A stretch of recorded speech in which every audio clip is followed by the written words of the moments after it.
Welcome back to CLE Weekend. Spring weather, spring crafts, spring cleaning, some of my favorite things. Well, maybe not the cleaning so much, but we have easy and affordable projects to kind of spruce up your space for spring. Joining me now is the Effortless girl, Julie Lovin, a do-it-yourself expert. Now, Julie, you, had me at easy and affordable. So where are we starting? What is it that I see all the way over there? That looks like a potato chip kind of. I have a whole table of ideas for you today, and I'll start by saying everything that you're going to see here today in this whole segment will be under $30. So if you need to buy all of the materials, this is not a splash out of expensive, and it's so easy. But I'm going to start with these potato chip containers.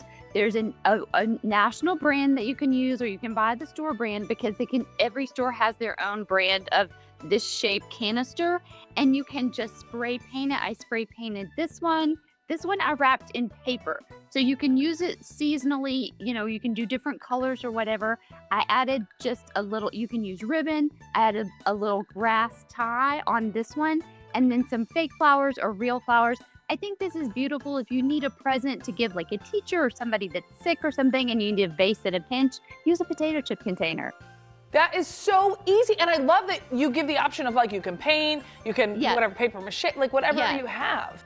Or you can do printed cardstock too. There's so many ideas. I could keep going, but this is just a very, very simple vase idea. If you need something or you want to zhuzh your table for spring on a budget, use the potato chip container. Julie zhuzhes things up. Love it. Okay, now those glass jars, those are recycled. Pretty.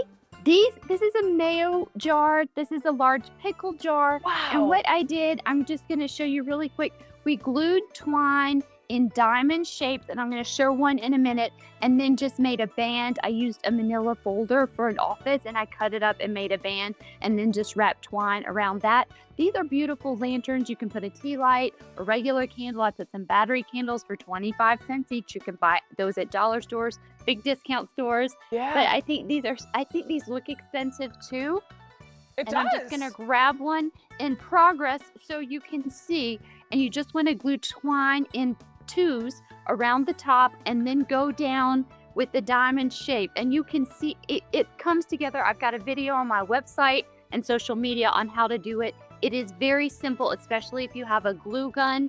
These end up costing probably $5 because you have to buy the mayo, and that's expensive, but the twine is very inexpensive. You don't use much, and I think this packs a punch, especially for summer and outdoor spaces on your patio.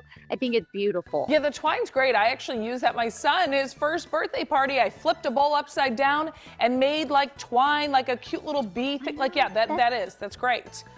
Now, it's a great idea. I'm going to show you this really quick to go along with this. This is a twine placemat.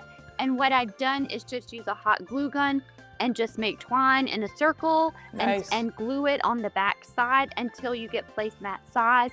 I use twine placemats for everything. They're indestructible. You can get them wet and they dry. They don't break, and they match very well with these and our next project. Okay, show me. What is this? Because I see it sitting there. This looks expensive. If you need to buy this at a high-end decor store, you will pay up $100 to $200. Absolutely. This is faux pottery made from, this one is pretzels, this is cheese balls.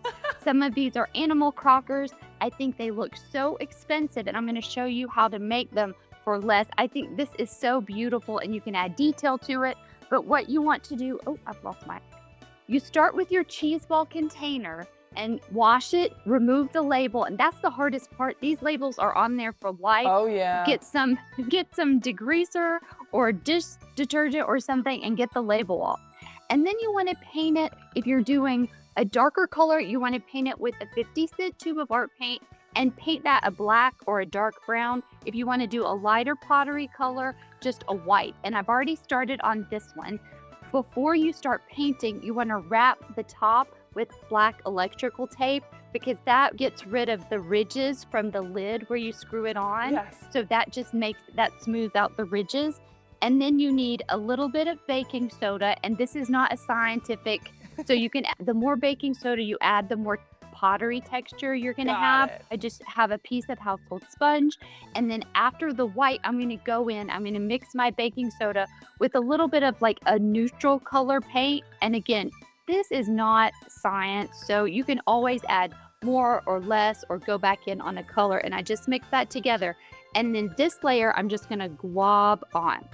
So you can kind of see it starts to look like pottery because the baking soda is what gives it that cement, clay, whatever you want to call it, texture. I mean, those look so high end. Truly, They like do. I would not.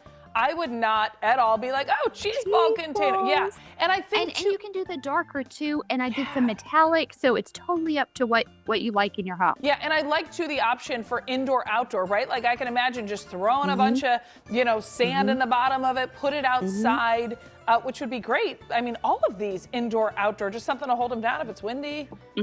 Then the third step after you've done your darker brown, which is your pottery kind of texture, you want to go in with a dark color paint. This is like a chocolate brown. You could even use a black, and then just give it dab here, there, and around, and that gives it like the little antique texture that you can see right here. So it gives it a little bit of dimension. You just want to go in with your brown. You can add, this is rope, you can add some twine and just add a detail. And if you add a detail with hot glue and do that before you paint, go in and also color on the detail, especially with your darker color, and that blends everything together. And here's what I love, Julie. I mean, there's no mistake, right? You're not doing anything wrong. This is so cool. Nope. Tell us where we can get more information if we're interested in any of these crafts. Sure. All of these are on effortlessgirl.com. Follow me on all the social medias at The Effortless Girl. Wonderful. Julie, will you come back again sometime? Because I want to talk more about crafts. Good. I'm looking forward to it. Thank you so much. We'll be right back on CLE Weekend. Take care.